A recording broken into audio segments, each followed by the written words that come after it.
예, 이번 시간에 이제 문화 통치기 이후에 구체적인 국내의 민족운동에 대해서 정리하겠습니다. 저번 시간에 이제 크게 이제 무단 통치기 했죠. 무단 통치기.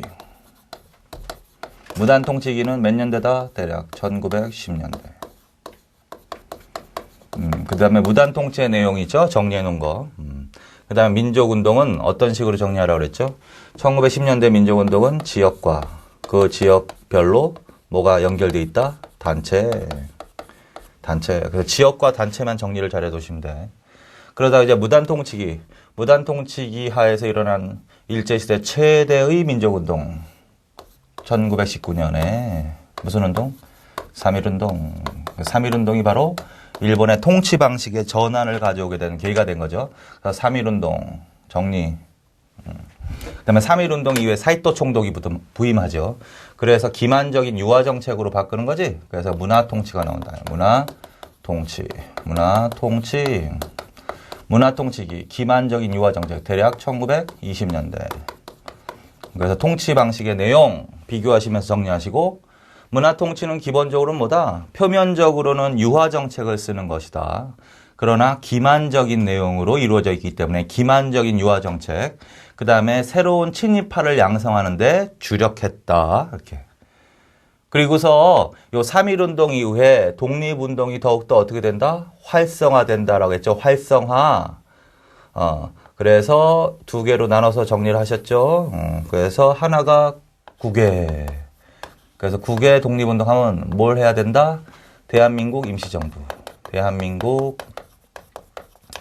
임시정부 정리를 해 놓으십시오. 그 다음에 만주나 연해주 지방을 중심으로 하는 운동은 뭐다?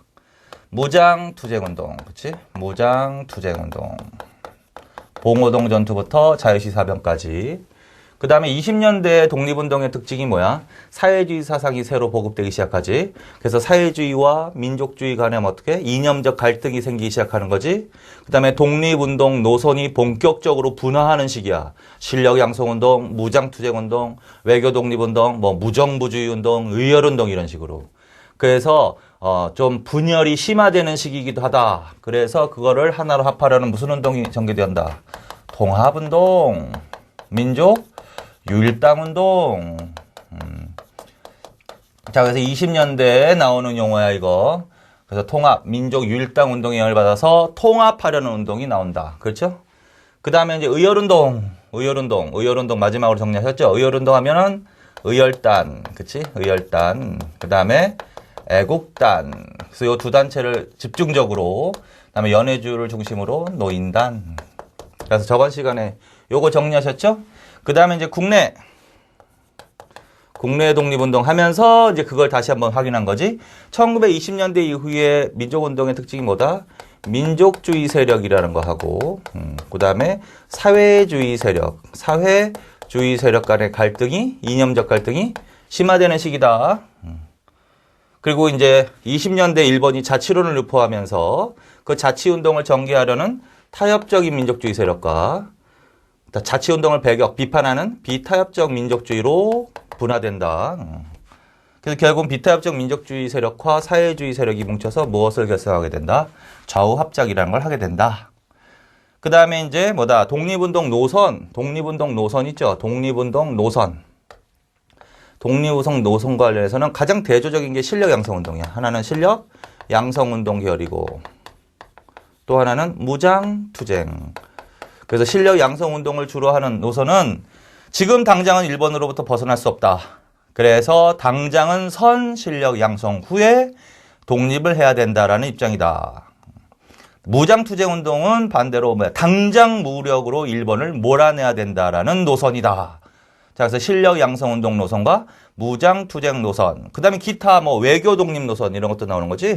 강대국에게 호소하는 거야. 독립을. 외교 노선. 그 다음에 무정부주의 운동 이런 것들. 무정부주의 운동. 이렇게. 그래서 20년대에는 독립운동이 활성화되는 것은 물론 바람직한 현상이긴 하지만 민족운동의 분열이 심화되는 문제점도 나타나는 시대다. 이렇게 크게 이해하시면 돼. 그래서 이제 국내 민족운동 저번 시간에 하셨고 개별적인 국내 민족운동을 이제 정리해 나가는 것입니다. 그래서 그 중에서 이제 대표적인 실력 양성 운동 3개를 정리합시다. 그래서 하나가 뭐다? 맨 처음에 나와 있는 거. 밀립대학 설립운동, 그거 하나. 이거 다 개별적으로 나온단 말이야. 밀립대학 설립운동. 그래서 1920년대 초에, 20년 초에 국내에서 일어났던 민족운동의 하나가 뭐다? 밀립대학 설립운동이다. 또 하나가 뭐냐면 물산장려운동이야. 물산장려운동이다. 물산장려운동.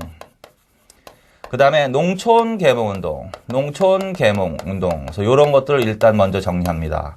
자, 요 3개의 운동의 공통점은 뭘까요? 실력 양성 운동의 성격을 띈 거야. 실력 양성 운동. 자, 그래서 20년대 국내의 민족주의. 자, 민족주의 세력이 바로 주도한 운동이 바로 뭐다? 실력 양성 운동이라고. 그래서 이 운동은 민족주의 세력이 주도한 사회주의가 아니라는 거지. 민족주의가 주도한 실력 양성 운동의 성격. 이건 이해하는 거지 외우는 게 아니야. 양성 운동의 성격을 띈 운동입니다. 그래서 20년대 국내의 민족주의 세력들은 자본가 계급들, 부르주아 계급들은 주로 무슨 운동에 매진한다? 실력 양성 운동에 매진한다. 그리고 이제 각 운동에 대한 특징이 있죠. 그거를 이제 물어본단 말이야. 그래서 간략하게 정리를 해 놓으십시오. 자, 그래서 그걸 이제 교재로 봅시다.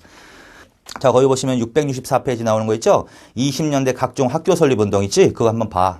3.1 운동의 영향으로 이 우리나라 국민들의 교육 열기가 더욱더 고조되는 거야. 정치의식도 고조되고. 그러면서 우리 조선인에게도 교육 기회를 확대시켜야 된다라는 교육 열기가 뜨거워졌다라는 거지. 그래서 각종 학교 설립 운동이 전개되고 있었습니다. 그 중에서 665 양가로 2번 그거 이제 밀립대학 설립 운동 그거 별표 쳐놓으시고 줄 쳐놓으세요. 그래서 밀립대학 설립 운동은 뭐야 이게 말 그대로 대학 설립 운동이었습니다라는 거야. 대학 설립 운동. 그럼 이 운동이 왜 일어날까? 배경은 뭘까? 무단 통치기로 가야지. 무단 통치기 때는 1차 조선 교육령을 공포하고 조선인에게는 우민화 교육 정책을 실시하는 게 목표였지. 차별적이고도 우민화 교육 정책. 뭐다? 조선인에게는 고등교육 기회는 제한하고 보통교육과 실업교육에 한정하는 교육이다. 바보 만드는 교육이다. 자, 그런데 상황이 달라졌어. 20년대 들어오면서 몇 차 조선교육령이 공포된다? 2차 조선교육령 줄. 2차 조선교육령 줄. 1922년 2차 조선교육령이 공포되었습니다. 그러면서 한반도에서 무엇이 가능하게 되었습니다? 연필로 줄. 대학 설립이 가능하게 되었습니다. 2차 조선교육령 사료지문 잘 나온다 그랬죠? 문화통치기 때 그 내용이 있었다 그랬지? 2차 조선교육령이 나오면 어떤 내용이 들어가는 거 빨리 찾아야 돼. 대학 설치가 가능하다. 그 다음에 조선인의 수업 연한을 연장시킨다. 학제를 동등하게 한다. 그거는 반드시 기억해놔야 돼. 그러면 그런 내용이냐면 2차 조선교육령이구나. 그러면 대학 설치가 가능해짐에 따라서 나타나게 운동이 당연히 뭘까? 우리도 대학을 설립해서 우리도 고등교육을 받아야 되겠다는 얘기지. 자, 그래서 배경을 지금 설명드렸어요. 그래서 이해를 하시란 말이에요. 자꾸 외우지 말고. 자, 그래서 밀립대학 설립운동은 대학 설립운동이다. 배경은 뭐다?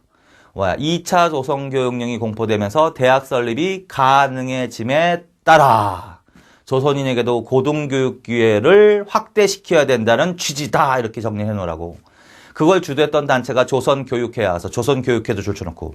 그래서 조선교육회 20년, 그 동그라미 기억에 있죠? 조선교육회 20년, 한규설, 이상재, 윤치호 등 그 줄. 자, 그 다음에 동그라미 2번, 조선 밀립대학 기성준비회 결성, 그 줄. 그래서 밀립대학을 설립하기 위한 조직을 만들어서 이제 밀립대학 설립 작업에 착수한다라는 거지. 자, 그 다음에 동그라미 3번, 1천만 원 모금운동 줄. 그리고 거기 그때 외쳐졌던 구호에다 줄. 동그라미 니은 모금운동 줄. 한민족 1천만 한 사람이 이런 식이라는 구호 반드시 줄쳐놓으세요. 그렇게도 나와. 한민족 1천만 한 사람이 이런 식이라는 구호와 함께 전개된 운동이 뭐다? 밀립대학 설립 운동입니다. 그러면 1천만이 이런 식 내면 1,000만 원 모금 운동이란 소리지 결국은. 그래서 밀립대학 설립 운동은 결국은 뭐다? 1,000만 원 모금 운동으로 전개되었다. 그래서 그걸 있어야 대학을 설립하는 거니까. 자, 여기까지 정리합시다. 자, 밀립대학 설립 운동은 몇 년대? 1920년대 초. 배경은 2차 조선교육령이 공포됨에 따라 대학 설치가 가능해졌다. 그래서 조선인에게도 고등교육 기회를 확대시켜야 되겠다라는 거야. 주도했던 단체 조선교육회를 중심으로 이렇게. 그 다음에 이걸 위해서 구체적으로 실시된 운동이 뭐야? 모금운동. 이때 외쳐졌던 구호가 뭐다? 한민족 1천만 한 사람이 이루한식이라는 구호. 거기까지 정리하셨죠? 그건 반드시 기억해 두세요. 자, 그 다음에 동그라미 4번. 그런데 어떻게 된다? 결국은 운동은 실패하였습니다. 왜 실패했대? 일제의 탄압인 거지 뭐. 그래서 일제는 2차 조선교육을 공포하면서 겉으로는 조선인에게 고등교육 기회를 확대시킬 처럼 규정은 바꿨지만 실제로는 대학이 설치되지 못하도록 방해 공작을 폈단 말이야. 그래서 결국은 실패하고서 그 회유책으로 설치된 거야. 뭐가? 경성제국대학 설치 고줄. 그래서 회유책이 하나로 경성제국대학 설치하는데 그쳤다. 또 하나는 뭐냐? 니은 청년의 사회주의 노선의 강화. 그것도 반드시. 이 청년회는 뭐 어려운 게 아니야. 청년들이 만든 조직이 청년회야. 그래서 이 당시에 청년들의 모임인 청년회라는 단체가 굉장히 많았다. 근데 그 단체가 어떤 운동에도 적극 가담했다? 밀립대학 설립운동에도 적극 가담했고 실제로 지방에서 이 모금운동은 이 청년회를 중심으로 이루어지고 있었어요. 그런데 20년대 새로운 상황이 뭐야? 사회주의 사상이 국내에도 본격적으로 보급되기 시작하지. 3.1운동을 전후해서. 그러면서 이 사회주의 사상을 공부하게 된 이 사회주의 청년들은 사회주의자들은 실력 양성 운동을 하는 애들이 아니란 말이야. 자, 그래서 점차 청년회가 사회주의 노선이 도입되면서 어떻게 이탈. 그래서 이것도 하나의 배경이 된다. 거기까지 디귿. 그래서 이제 모금운동이 침체에 들어갔다라는 거지. 그래서 그렇게 정리해 놓으십시오. 자, 그 다음에 넘기십시오. 자, 그 다음에 뭘로 간다? 물산장려운동. 자, 물산장려운동. 요것도 반드시 요 두 개는 굉장히 잘 나오는 거니까. 그것도 이런 식으로 해. 물산장려운동은 뭐냐면 자 1910년대 상황을 보자. 1910년대 무단 통치기 때는 회사령을 공포하고 회사 설립을 복잡하고 까다로운 허가주의로 취했어. 허가주의. 그래서 그 목적은 뭐라고 그랬죠? 조선인 회사의 설립을 억제시키기 위해서. 그래서 10년대는 조선인 회사의 설립이 억제되는 시기였습니다. 활성화되었습니다. 이러면 안 된다고. 그런데 1920년대로 들어오면서는 상황이 조금 달라진다. 어떤 상황이 달라진다? 회사령이 철폐된다. 그래서 간편한 신고주의로 전환하게 된다. 물론 이 신고주의로 전환한 것은 조선인 기업을 위해서는 아니야. 공부하셨죠? 일본 독점 자본이 한반도에 본격적으로 진출하는 시기라고 그랬지. 그래서 일본인 기업의 편리를 위해서 간편한 신고주의로 바뀐 거야.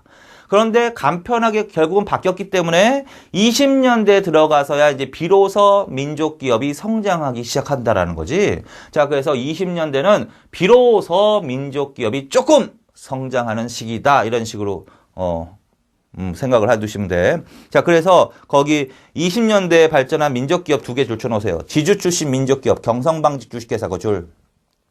그리고 서민 출신 민족 기업 평양 고무신 공장과 메리아스 공장 그 줄.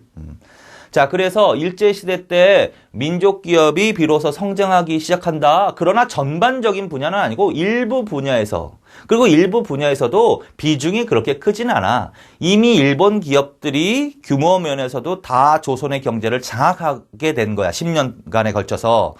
그래서 이제 일부분 어디? 방직, 그 다음에 고무신, 메리아스 요런 부분에서 이제 민족 기업이 비로소 성장하기 시작한다.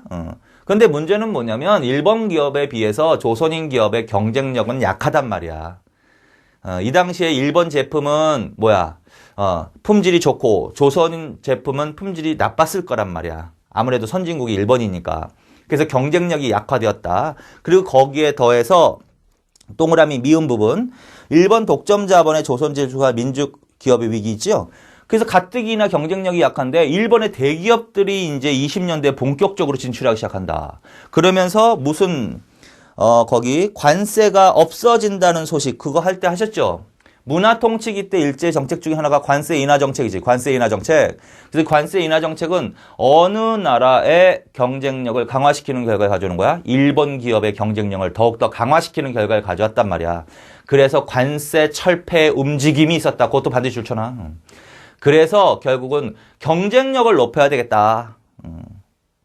관세 철폐 움직임에 대항해서 이 운동이 전개되었습니다. 자, 여기까지 정리합시다. 자, 물산장려운동은 결론은 무슨 운동이냐면 국산품 애용 운동이야. 자, 다시 물산장려 운동은 뭐다? 국산품을 애용하자라는 운동이야. 이 운동을 하게 된 이유는 뭐다? 국산품을 애용해야 민족 기업을 성장시킬 수 있는 거지. 경쟁력을 강화시킬 수 있는 거지. 그래서 결국은 민족 기업을 육성하자. 다시 물산장려 운동은 뭐다? 국산품을 애용해서 민족 기업을 육성하자라는 운동이다. 이게 나타나게 된 배경은 뭐다? 20년대 들어가면서 어떻게 경쟁력이 점차 약화된단 말이야. 일본의 기업에 비해서. 특히 관세 철폐 움직임이 있자 더욱더 경쟁력이 약화될 것 같단 말이야. 그래서 일어나는 운동이 뭐다? 물산장려 운동입니다. 그래서 배경은 이해하시는 거야. 외우는 게 아니라. 자, 그 다음에 동그라미 2번으로 가. 신려 양성 운동은 당연한 거고. 자, 평양 물산 장려회 조직 1920년 그거 줄쳐놓으세요. 자, 그래서 이 운동은 어디에서 처음 시작되냐면 평양에다 동그라미 쳐놔. 평양에서 처음 시작되었습니다. 이 운동을 무슨 운동하고 자꾸 비교해서 문제를 내냐면 국채보상운동하고 자꾸 비교를 한단 말이야. 그래서 국채보상운동, 한말, 대한제국 말기에 있었던 거. 국채보상운동은 뭐다? 대구에서 시작되었죠. 근데 이 물산장려운동 어디에서? 평양에서. 그리고 평양에서 물산장려운동을 처음 시작한 사람이 조만식이야. 조만식도 줄쳐놓고 조만식이라는 사람에 의해서 평양에서 처음으로 이 운동이 시작되었습니다. 그리고 이제 서울, 그 다음에 전국적으로 확대되어 나가는 거지. 자, 그 다음에 디귿, 조선물산장려회 1923년 그거 줄쳐놔. 자, 그래서 평양에서 시작된 이 물산장려운동이 서울로까지 확대되었습니다라는 거야. 조선물산장려회 1923년. 자, 그 다음에 리을. 구체적인 활동은요, 연필로, 지금 연필로. 자, 자급자족, 그런 거 말고 국산품 애용 줄쳐놔. 국산품 애용. 나머지는 읽고.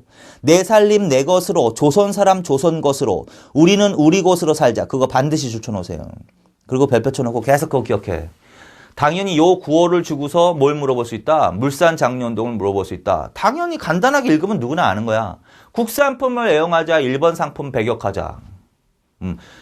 우리가 만든 것을 먹자, 입자, 쓰자. 이 운동이라는 거지. 자, 그래서 이 운동이 바로 어떤 운동이냐고 요 구호를 생각하면서 이 운동은 어떤 운동입니다? 물산장려운동입니다. 취지는 국산품을 애용해서 민족 기업을 육성하자라는 경제적 실력 양성 운동입니다. 어디에서 시작되었습니다? 평양에서 시작되었습니다. 조만식에 의해서. 그리고 확대되어 나갔습니다. 그래서 이 운동이 있었을 때 어떤 일들이 있었을까? 그런 일들이 있었다라는 거야. 국산품 애용하자라는 운동. 자, 그 다음에 미음은 읽고 비읍 줄쳐놔. 자본가 중심의 운동, 사회주의자들은 참여하지 않았다. 그거 반드시 줄쳐놓으세요. 자, 근데 물산장려운동은 자본가 중심의 경제적 실력 양성 운동이라고 해야지 노동자, 농민 중심의 그러면 안 돼, 절대로. 그거 반드시 기억하세요. 물산장려운동, 국산품 애용운동은 자본가가 주축이 되어서 일으킨 운동이지 노동자, 농민이 주도가 되어서 일어난 운동이 아니란 말이야. 그래서 이건 자본가 중심의 운동이었다. 따라서 사회주의자들은 뭐야? 자본계급은 타도의 대상이잖아. 그래서 여기에는 가담하지 않는단 말이야. 그래서 이 사회주의자들은 노동자, 농민 중심의 경제적 구국운동인 소작쟁이, 노동쟁이 이런 것들을 지도하는 거지 물산장려운동은 가담하지 않았습니다. 오히려 비판했습니다. 이 당시에. 자, 그래서 물산장려운동에서는 특히 긍정적인 서술이 나올 수가 있고 비판하는 서술이 나올 수 있어. 박스 안에 딱 들어가 있는데 읽어보니까 물산장려 같아. 물산장려운동 같아. 근데 그거를 전개하자라는 내용이야. 그러면 자본가 계급, 민족주의 세력을 말하는 거고 물산장려운동을 비판하는 글이 실려 있어. 그러면 그건 누구에 대한 걸 물어보는 문제다? 사회주의자들. 사회주의자들은 여기에 가담하지 않았습니다. 심지어는 비판하였습니다. 그렇게 결론을 내놓으세요. 자, 그 다음에 이제 농촌계몽운동으로 간다. 농촌계몽운동은 말 그대로 계몽운동이야. 계몽 실력 양성운동. 자, 그래서 농촌계몽운동도 대표적으로 민족주의 세력이 전개한 실력 양성운동이다. 이렇게 결론을 내려놓으시고. 그런데 이 농촌계몽운동은 이제 여러 가지 형태로 전개되는데 그 중에서 20년대 말에서 30년대로 넘어가면 문맹퇴치운동이라는 게 벌어져. 문맹. 이게 농촌계몽의 일환으로. 그래서 문맹퇴치운동 2개 정리해 놓으시면 돼. 자, 그래서 그걸 어디에 있는 거냐면 667에 그 동그라미 3번에 그거 줄쳐 놓으세요. 20년대 말에서 30년대 초에 한글 보급운동. 그게 바로 무슨 운동이다? 니은 문맹퇴치. 그다음에 디귿 줄초나. 자, 그래서 그게 조선일보 중심의 문자 보급 운동. 문자 보급 운동 1929년부터 1934년까지. 그리고 그 구호도 반드시 줄초나. 구호. 아는 것이 힘. 배워야 산다라는 구호와 함께. 배워야 산다라는 구호와 함께. 그렇게 반드시 줄쳐놓으세요. 그 다음에 넘기시면 동아일보 중심의 뭐다? 분화로드 운동이 나올 거야. 분화로드 운동. 분화로드는 러시아 말인데 민중속으로란 뜻이야. 민중속으로 가자. 1931년부터 1934년. 그래서 지금 이거는 하는 게, 이거는 20년대 지금 민족운동 하고 있지만 요거는 몇 년대로 나온다? 1930년대 민족운동으로 나오는 거예요, 당연히. 농촌개몽운동은 크게 취지만 이해하면 되지만 요거는 반드시 좀 외우세요. 문자 보급 운동과 분화로드 운동. 그 다음에 분화로드 운동 할 때 외쳤던 구호도 반드시 줄쳐놓으세요. 가르치자, 배우자, 다 함께, 분화로드, 민중 속으로라는 구호와 함께. 자, 그래서 요런 구호가 실제로 나오기도 한단 말이야. 그래서 아는 것이 힘 배워야 산다. 가르치자, 배우자, 다 함께, 분화로드. 요런 구호가 나오면 아, 이거 무슨 운동이구나. 아, 이거 문맹퇴치 운동이네. 문맹퇴치 운동. 아직까지 문맹률이 높았단 말이야, 이 당시까지. 그래서 글자를 못 읽는 농민들이 굉장히 많았다, 농촌 사회에서. 그래서 문자 한글을 보급해서 문맹을 퇴치하자라는 운동이다. 이게 문맹 퇴치 운동입니다. 이렇게. 누가 주도해서? 언론사들이 주도하고 학생들이 가담한 거야. 근데 조선일보 문자 보급 운동, 동아일보 분화로드 운동 반드시 구분하시고. 자, 그래서 이렇게 세 개를 정리해 놓으시는데 농촌계몽은 이해하면 된단 말이야. 그래서 이 중에서 뭐 밀립대학 설립 운동, 그다음에 물산장려 운동, 그다음에 문맹퇴치 운동, 요 세 개는 반드시. 요 세 개 여기 나열된 요 운동의 공통적인 성격은 뭐다? 누가 주도했다? 민족주의 세력이 주도했다. 무슨 성격의 운동이다? 그럼 당연히 실력 양성 운동의 성격을 띄었습니다. 이렇게. 그리고 그런데 이제 34년까지만 하고 그 이후는 못한단 말이야. 일제 탄압으로 중단이 되는 거야.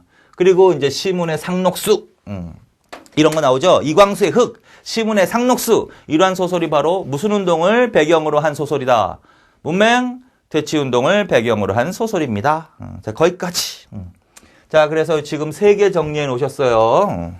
자, 그 다음에 이제 어디로 가겠습니다. 3번, 민족 협동전선의 구축. 이거는 결국은 이것의 일환이야. 일제시대 1920년대 민족운동의 특징이 뭐라고요? 민족주의와 사회주의 간의 이념적 대립이 심화되는 상황이란 말이야. 노선별 분화도 심화되고 이념적 대립도 심화되고. 그래서 이걸 하나로 통합하려는 움직임이 있었다. 그걸 뭐라 그런다? 그걸 민족유일당 운동이라고 그랬지. 그래서 민족유일당 운동이 일환이야. 민족유일당 운동이 20년대 국내를 막론하고 전개되고 있었습니다. 이거는 무슨 운동이다? 통합하자라는 운동이야. 그래서 결국 민족협동전선을 구축하자라는 것도 결국 이러한 의미라는 거야. 자, 그래서 민족협동전선이란 어떤 걸 의미한다? 합치자라는 거지. 민족협동전선, 합치자라는 거지. 그래서 좌우 합작이라는 형태도 나온다. 여기서 좌는 사회주의, 여기서 우는 민족주의. 그래서 좌우 합작. 그래서 좌우 합작 운동이 일어나는 거야, 20년대. 이걸 어떻게 표현한다고? 민족 협동 전선을 구축한다. 의미가 되지? 이건 무엇에 영향을 받은 거야? 민족 유일당 운동에 영향을 받은 거라고요. 자, 그러면 이러한 성격을 갖고 있는 운동이 뭐가 있느냐라는 거야. 그래서 첫째, 60만세운동. 60만세운동. 연도까지 외우세요. 1926년.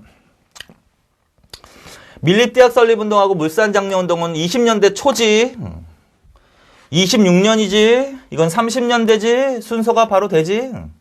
1926년. 그 다음에 조선민흥회. 그 다음에 신간회.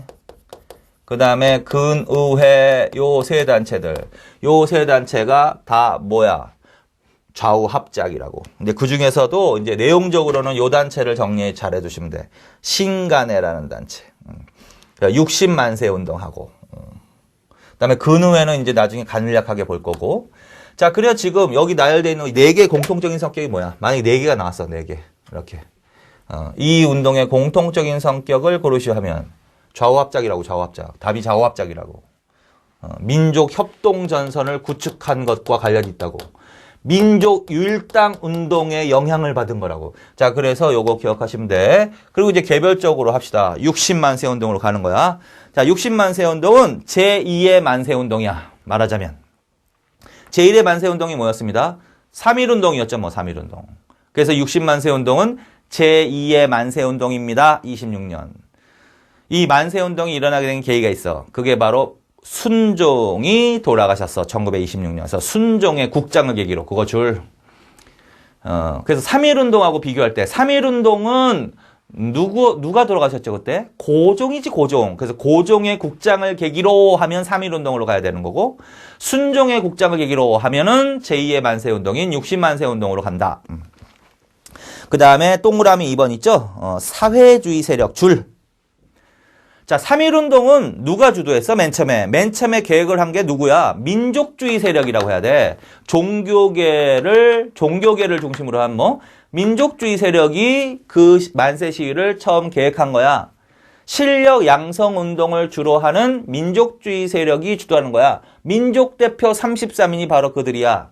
그런데 이후 60만세 운동은요, 사회주의자들이 처음 계획을 했어. 그래서 그것도 비교 포인트야. 사회주의자들에 의해서 처음 계획이 됐다. 이때는 민족주의가 먼저 계획한 게 아니라, 그래서 그거 반드시 줄쳐놔. 그래서 사회주의자들에 의해서 처음 계획된 운동이었습니다. 하면 60만세 운동으로 가야 돼. 이게 3.1 운동으로 가면 안 된다고요, 당연히. 자, 그 다음에 이제 니은, 민족주의 세력과의 연대, 줄. 그런데 이제 이 운동이 좌우 합작, 민족 협동 전선을 구축하려는 성격을 띄었다라는 것이 바로 무슨 의미다? 이 60만세 운동을 맨 처음에 계획했던 사회주의자들이 그걸 준비하는 과정에서 누구와 연대를 하더라는 거야. 민족주의 세력과 연대.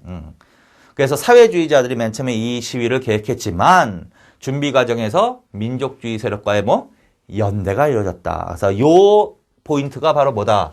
좌우합작, 민족협동전선, 민족유일당운동과 관련이 있는 용어라는 거야. 그래서 그거 반드시 기억하시고. 그런데 디귿도 좋잖아. 그런데 이 사회주의자들의 만세 계획은요, 일본 경찰에 의해서 사전에 발각이 돼. 발각. 이게 어떻게 된 거냐면 우연히 일본 경찰이 이때 다른 범죄 사건을 수사하는 과정에서 어떤 사람의 집을 급습을 한 거야.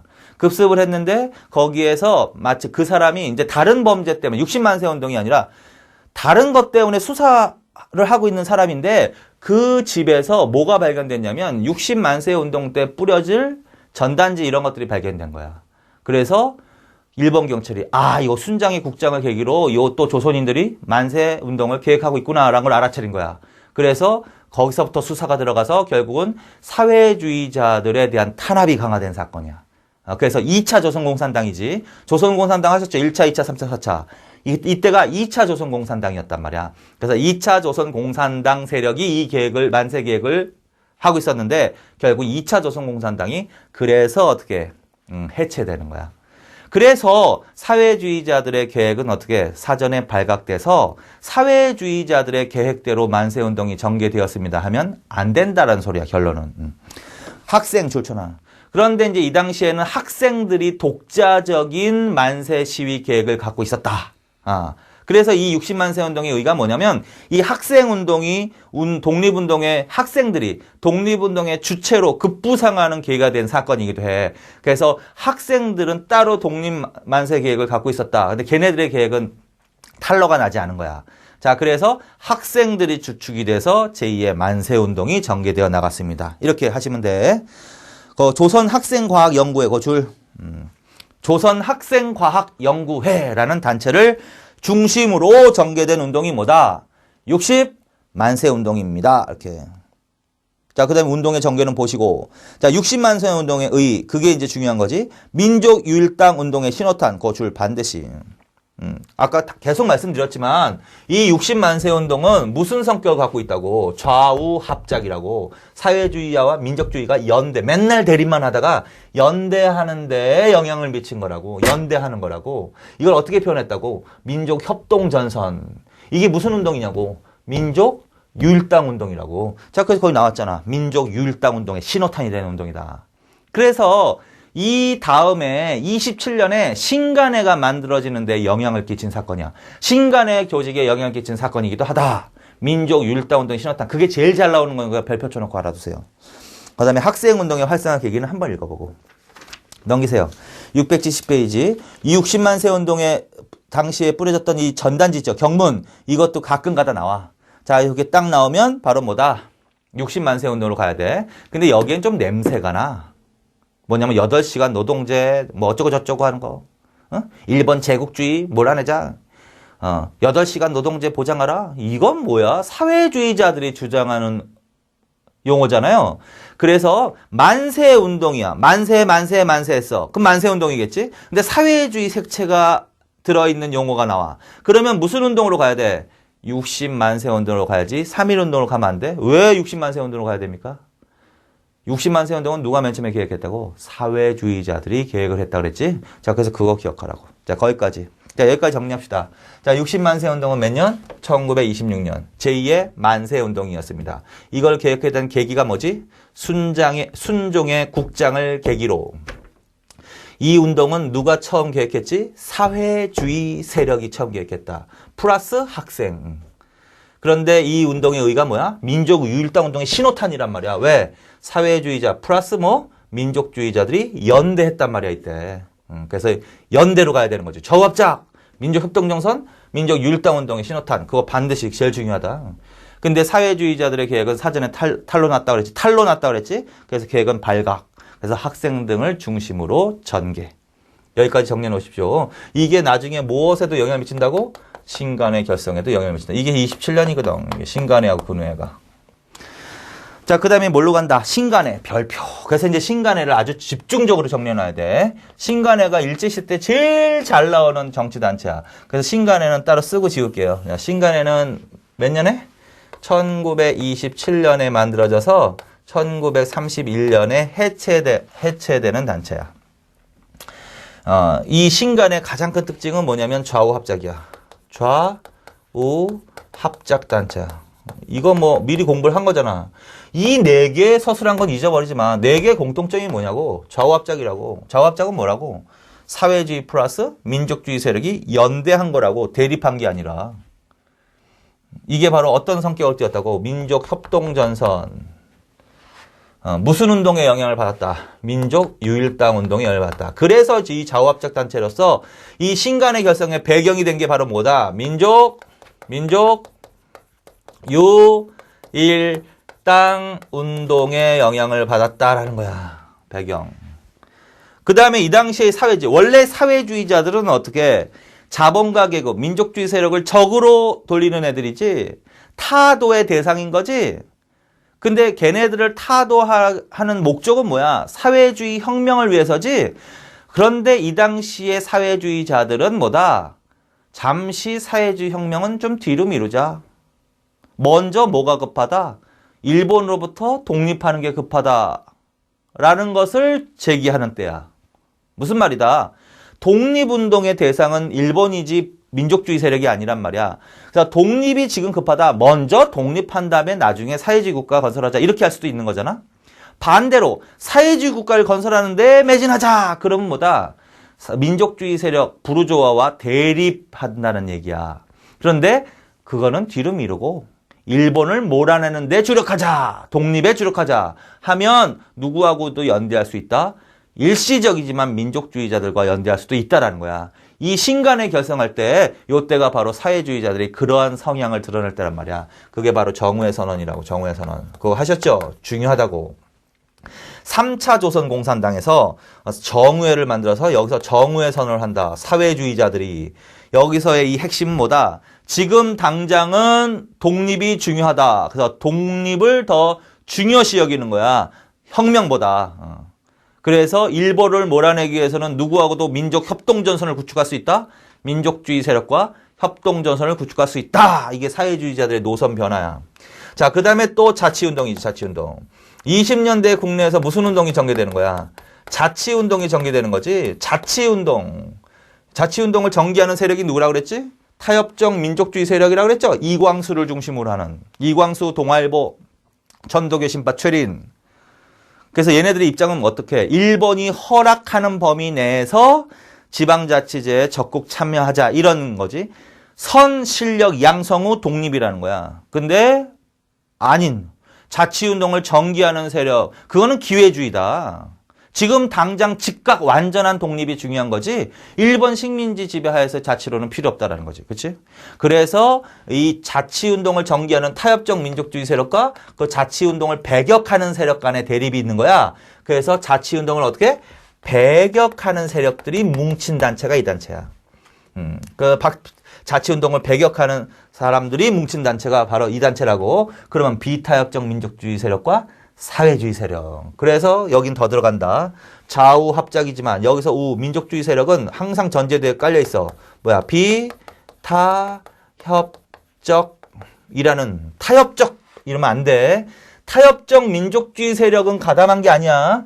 비타협적 민족주의 세력이 가담한 거야. 그럼 누가 들어가야 돼? 안재홍, 이상재, 천도교 구파 권동진. 비타협적 민족주의 세력 대변지가 어떤 신문이야? 조선일보. 이런 게 들어가야 돼. 이런 게 들어가야 돼. 심화 문제는 이런 것까지 나온다. 그럼 누가 들어가면 절대 틀려 있는 거야? 이광수, 최린, 동아일보 이렇게 들어가면 절대 안 된다고. 자, 그래서 이제 이건 이해도 하셔야 되니까. 자, 이 단체에 대해서 하는 거야. 1927년에 조직되어서 몇 년에? 1931년에 해체되었습니다. 해산합니다. 이 단체의 성격은 좌우 합작 단체입니다. 사회주의 플러스 구체적으로는 비타협적 민족주의 세력이 뭉친 겁니다. 그럼 이 조직이 만들어진 배경은 뭐야? 민족 율당 운동의 영향을 받았습니다. 사회주의자들의 노선 변화, 정우의 서론의 영향을 받았습니다. 자치 운동을 배격하는 입장이 있었습니다. 이제 그거 기억하시고 이해하시라고요. 반드시. 그 다음에 671페이지 갑시다. 동그라미 2번. 조선민흥회 일단 좋잖아. 근데 이제 이 친간회보다 먼저 좌우합작으로 만들어진 게 이거야. 조선민흥회. 이것도 좌우합작이라고 하면 돼. 내용은 알 필요 없어. 좌우합작이라는 용어만 알면 돼. 그런데 이제 신간회가 결성되면서 이거 해체. 그래서 조선민흥회를 모태로 성립되었다라고 해도 돼. 그래서 그냥 그거 줄만 쳐놓고. 그 다음에 니은, 신간회 조직이라고 돼 있죠? 거기 보시면 A는 읽어보면 되는데 거기 사회주의 세력과 비타협적 민주주의 세력 그거 반드시 기억해야지. B, 그래서 발기는 안재홍, 그 정도, 권동진 이런 사람들을 줄쳐놔. 이상재 이런 사람들. 여기에 누가 들어가면 안 된다고? 이광수를 중심으로 하는 타협적 민족주의 세력은 절대 들어가면 안 된다고 그랬죠. 자, 그 다음에 디귿, 근우회 조직 있지? 근우회 줄쳐놔. 근우회는 여성운동 줄쳐놔. 여성, 좌우익 줄쳐놓으면 돼. 자매단체 줄쳐놔. 자, 그래서 신간회하고 근우회는 같이 항상 공부해. 신간회 결성과 함께 조직된 단체가 근우회야. 27년에. 이거는 여성들로 만들어진 여성 좌우 합장. 그리고 이 신간회 자매단체로 활동한 단체. 그 정도만 정리해 놓으세요. 그리고 일제시대 때 무슨 운동을 전개했을까 그럼? 여성운동을 전개한 단체 하면 근우회. 그 정도. 자, 그 다음에 신간회 조직의 특징이 있지? 합법 줄쳐놔. 합법. 합법적 단체다. 이거 무슨 소리야? 허가를 받았다는 소리야. 뭐라고 하면 안 돼, 그러면? 비밀결사 이러면 안 됩니다. 비밀결사가 아니라 합법적 허가받은 단체입니다. 그거. 그 다음에 니은 전국적 조직 줄쳐놔. 그리고 이 조직은 전국적 조직으로 확대되었습니다. 그래서 중앙에 본부 조직이 있고요. 이 조직은요. 본부 조직이 있고 그 다음에 지방과 심지어는 어디까지? 해외까지, 동경, 오사카까지 어떻게 지회를 갖고 있었습니다. 지회. 그래서 중앙의 본부 조직과 지방, 해외의 지회를 갖고 있었습니다. 그래서 그거 140여 개의 지회를 두었습니다. 이렇게. 도쿄, 오사카 지회를 포함 전국에 약 140여 개 지회 그 줄쳐놓으시면 돼. 그리고 그 밑에도 줄쳐놔. 디귿. 그런데 이 중앙의 본부 조직은 누가 우세했다? 비타협적 민족주의 세력. 민족주의 세력이 주도한, 장악한 조직이 뭐야? 본부 조직이야. 반면에 지방 조직은 누가? 사회주의. 이거 바꿔 나오지 않게 조심하세요. 이거 바꿔서 낸단 말이야. 사회주의 세력이 주도한 조직은 뭐야? 지회 조직이야. 지회 조직. 거기까지. 자, 그 다음에 이제 주요 활동 본다. 신간의 강령. 이것도 뭐 사료지면 잘 나오는 건데, 그거 줄쳐놓으세요. 우리는 정치적, 경제적 각성하자. 각성을 촉구한다. 그 다음에 또 뭐 있어? 우리는 단결을 공고한다. 단결한다. 단결했지, 지금. 단결했지? 좌우합작했지? 그 다음에 우리는 기회주의를 일체 부인한다. 그거는 반드시 줄쳐놓으세요. 그거 별표 쳐놔. 우리는 기회주의를 어떻게? 일체 부인한다. 이게 신간의 강령이거든? 자, 요 기회주의 부인은 의미가 있어. 여기서 말하는 이 기회주의라는 것은 뭘 말할까? 거기다 연필로 써놓으세요. 기회주의란 뭘 말할까? 타협적 민족주의 세력을 말하는 거야. 그거 써놔. 타협적 민족주의. 타협적 민족주의. 이렇게. 그리고 걔네들이 전개한 무슨 운동을 말하는 걸까? 자치운동. 따라서 이 단체는 왜 만들어졌다고 볼 수 있어?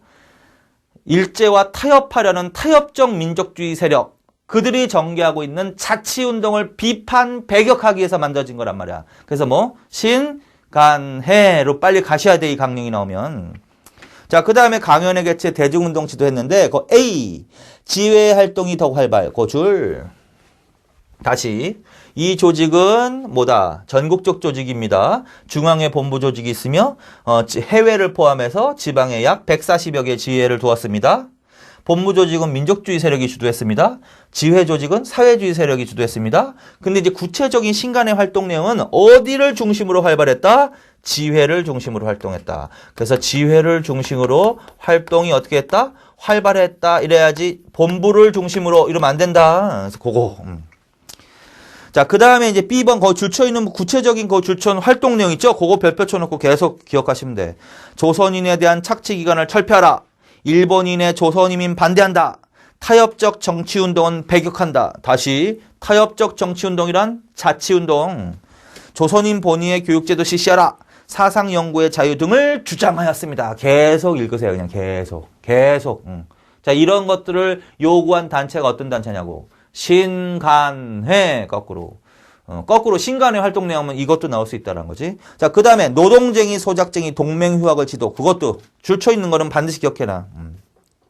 노동쟁이는 노동운동이고 소작쟁이는 농민운동이고 동맹휴학은 학생운동 말하는 거야. 그래서 특히 이거 노동쟁이, 소작쟁이, 동맹휴학 등을 뒤에서 지도하는 역할을 했다. 그래서 가장 대표적인 운동이 뭐다? 원산 노동자 총파업, 단천 농민운동, 광주 학생 항일운동. 광주 학생 항일운동은 별표. 특히 그게 제일 잘 나오는 거야. 1929년에 광주 학생 항일운동이 일어나는데, 항일 학생운동이 일어나는데 이것을 뒤에서 후원한 단체가 뭐다? 신간회입니다. 반드시. 그 다음에 넘기시고. 여기까지 정리합시다. 자, 신간회에 대해서 말해봐. 신간회는 1927년에 조직되어서 1931년에 해체된 단체입니다. 이 단체의 의는 뭐야? 좌우 합작의 성격을 띈 단체야. 뭐에 영향을 받았어? 민족 유일당 운동에 영향을 받았어. 정우의 선언에 영향을 받았어. 자치운동에 영향을 받았어. 근데 자치운동을 배격하는 입장이야. 구체적으로 좌우합작이란 사회주의 플러스 반드시 비타협적 민족주의 세력, 안재용, 이상재, 권동진, 조선일보. 누가 들어가면 안 된다고? 이광수, 동아일보, 최린이 들어가면 안 돼. 이 단체는 비밀결사가 아니야. 허가를 받은 합법단체야. 이 단체는 지역적 단체가 아니라 전국적 조직으로 확대되었어. 어떻게 돼 있어? 본부하고 지회. 본부는 누가 주도했어? 민족주의. 지회는 누가 주도했어? 사회주의. 구체적인 활동은 어디를 중심으로 했어? 지회를 중심으로. 사회주의자들 중심으로. 강령은 이거는 뭐야? 그냥 사료지문 나오는 건데 요게 나오면 신간에 그걸 물어보는 거야. 여기서 말한 기회주의는 뭐다? 타협적 민족주의 자치운동. 그리고 구체적인 활동은 이 단체는 구체적으로 어떤 활동을 했다? 조선인 본위의 교육을 실시하라. 조선인 착취기관 철폐하라. 사상연구의 자유를 보장하라. 일본인 조선이민 반대한다. 이런 것들을 내세웠다. 주장했다. 그리고 기타 소작쟁이, 노동쟁이, 동맹휴학을 지원하는 활동을 했다. 반드시 가장 대표적인 운동 외우라고 그랬지. 광주 항일 학생운동을 뒤에서 지원했다. 여기까지. 그 다음에 이제 동그라미 5번 민중대회 줄쳐놔. 민중대회. 그런데 이제 20년대 후반부터 이 신간회가 더욱더 구체적으로 활동을 확대시켜 나가. 그게 이제 광주 학생운동을 계기로야. 광주 학생운동을 계기로 신간회가 무엇을 개최하려고 했냐면 민중대회도 반드시 기억해. 민중대회. 그건 대중집회야 그냥. 민중대회를 개최해서 이 운동을 뒤에서 막 지원하려고 했다. 지원했단 말이야. 그러자 항일운동으로 이게 격화되자 일제의 탄압이 심화되는 거야. 그래서 일제의 탄압이 본격적으로 심화된다. 그렇게 읽어두세요. 그래서 이 민중대회를 개최해서 항일운동을 격화시키려고 했던 지도부가 다 체포당해. 그리고 이제 새롭게 중앙본부 조직이 김병로를 중심으로 하는 민족주의 세력이 이제 주도하는데 얘네들의 이 본부 조직이야. 거기 중앙의 본부 조직. 당연히 사회주의야, 민족주의야. 민족주의 세력이야. 그런데 결국은 일제 탄압이 심화되면서 이 김병로를 중심으로 하는 중앙의 이 본부 민족주의 세력이 일제와 타협파 경향을 보이더라는 거야. 보수화 경향을 보이더라는 거야. 우경화.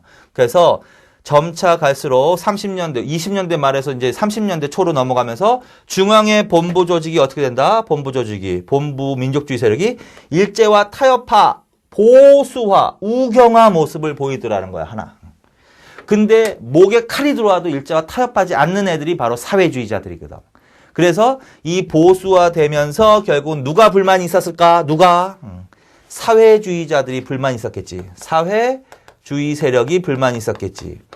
사회주의자들은 주로 어디를 장악하고 있다고 그랬지? 지회. 그래서 지회를 중심으로 한 사회주의자들이 불만이 있었겠지. 그래서 얘네들이 무엇을 제기한다? 해소론을 제기합니다. 해소론은 해체하자. 해소론. 그래서 해소론이 등장한다. 해소론 누가 제기한다고 해야 돼? 사회주의자들이. 지회를 중심으로 반드시. 그럼 사회주의자들이 이걸 해체합시다라는 해소론을 제기하는 배경은 뭐냐고. 본부 조직의 우경화, 타협주의화의 불만. 그 다음에 우리나라 이 사회주의 운동에 영향을 끼쳤던 이 모스크바에 있는 국제공산당 조직이 코민테른이라고 그랬죠? 그 코민테른 산하 국제노동조합을 프로핀테른이라고 해. 그래서 그것도 좋잖아. 프로핀테른의 9월 태제 1930년. 1930년 이 프로핀테른이라는 단체에서 이 신간의 조직을 개량주의 단체로 비판을 한 거야. 그래서 해체하라 이런 식으로. 그래서 거기에 영향을 받았다. 다시. 본부 조직의 우경화 타협주의화, 그다음에 프로핀테른의 9월 태제에 영향을 받은 사회주의자들이 뭘 제기했습니다? 해소론을 제기했습니다. 그리고 결국은 민족주의 세력은 끝까지 반대해서 민족주의 세력은 끝까지 해소론에 끝까지 어떻게 했다?